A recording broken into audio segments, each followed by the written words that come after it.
ಯಾದಗಿರಿಯಲ್ಲಿ ಪಿಎಸ್ಐ ಪರಶುರಾಮ್ ಅನುಮಾನಾಸ್ಪದ ಸಾವು ಪಿಎಸ್ಐ ಪರಶುರಾಮ್ ಸಾವು ಪ್ರಕರಣದ ತನಿಖೆಯನ್ನ ಸಿಐಡಿಗೆ ವರ್ಗಾವಣೆ ಮಾಡಲಾಗಿದೆ.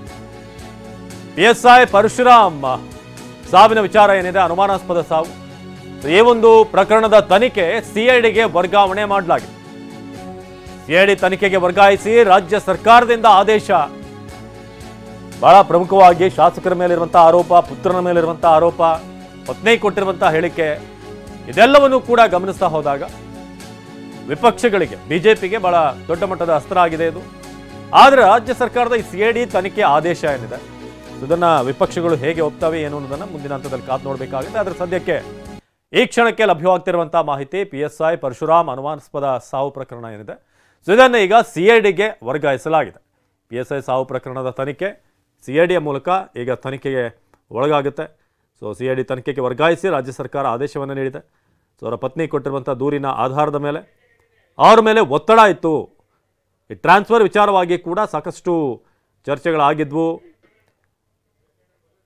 ಒತ್ತಡ, ಇನ್ಫ್ಲುಯೆನ್ಸ್ ಮೂಲಕ ನನ್ನ ಪತಿ ಆತ್ಮಹತ್ಯೆ ಮಾಡ್ಕೊಳ್ಳೋ ಹಾಗಾಯಿತು, ಅವರಿಗೆ ಜೀವಭಯ ಇತ್ತು ಅನ್ನೋ ರೀತಿಯಾಗಿ ಪಿಎಸ್ಐ ಪರಶುರಾಮ್ ಅನುಮಾನಾಸ್ಪದ ಸಾವು ಸಂಬಂಧಪಟ್ಟ ಹಾಗೆ ಈಗ ಸಿಐಡಿಗೆ ಈ ಒಂದು ವಿಚಾರಣೆ ವರ್ಗಾವಣೆ ಆಗಿದೆ.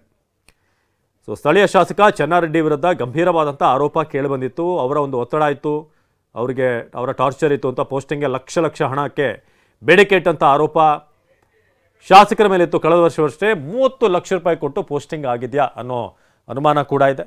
ಸೊ ಯಾರು ಹೆಚ್ಚಿನ ಹಣ ಕೊಟ್ಟಿದ್ದಾರೆ ಅವರಿಗೆ ಪೋಸ್ಟಿಂಗನ್ನು ನೀಡಲಾಗಿದೆ ಅಂತ ಯಾದಗಿರಿ ನಗರ ಠಾಣೆಗೆ ಪೋಸ್ಟಿಂಗನ್ನು ಹಾಕಿಸ್ಕೊಂಡಿರುವಂಥ ವಿಚಾರ.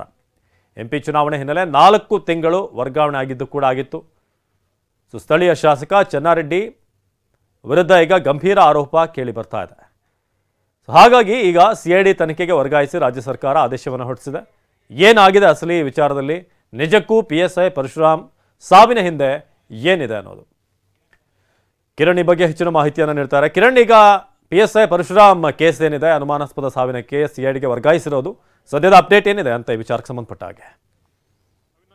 ಈಗಷ್ಟೇ ರಾಜ್ಯ ಸರ್ಕಾರ ಅಂದ್ರೆ ಪೊಲೀಸ್ ಇಲಾಖೆಗೆ ಸಂಬಂಧಪಟ್ಟಂತೆ ಇದು ತನಿಖೆ ಮಾಡೋಕ್ಕೋಸ್ಕರ ಏನು ಪಿಎಸ್ಐ ಪರಶುರಾಮ್ ಅವರ ಅನುಮಾನಾಸ್ಪದ ಸಾವು ಏನಿದೆ ಅದಕ್ಕೆ ಸಂಪೂರ್ಣವಾಗಿ ತನಿಖೆ ಮಾಡಬೇಕು ಕಂಪ್ಲೀಟ್ ಆಗಿ ಅನ್ನೋದು, ನಿಜವಾಗ್ಲೂ ಆತನ ಸಾವು ಯಾವ ರೀತಿ ಆಗಿದೆ ಅನ್ನೋದ್ರ ಬಗ್ಗೆ ತಿಳ್ಕೊಳ್ಳೋಕೋಸ್ಕರ ಈಗಾಗಲೇ ರಾಜ್ಯ ಸರ್ಕಾರ ಈ ಒಂದು ಪ್ರಕರಣವನ್ನ, ಯಾಕೆಂದ್ರೆ ಯಾದಗಿರಿಯಲ್ಲಿ FIR ರಿಜಿಸ್ಟರ್ ಆಗಿತ್ತು, ನಂತರ ಈ ಒಂದು ಪ್ರಕರಣವನ್ನ ಈಗ ಸಿಐಡಿಗೆ ತನಿಖೆಗೆ ಈಗಾಗಲೇ ವರ್ಗಾವಣೆ ಮಾಡಿದೆ.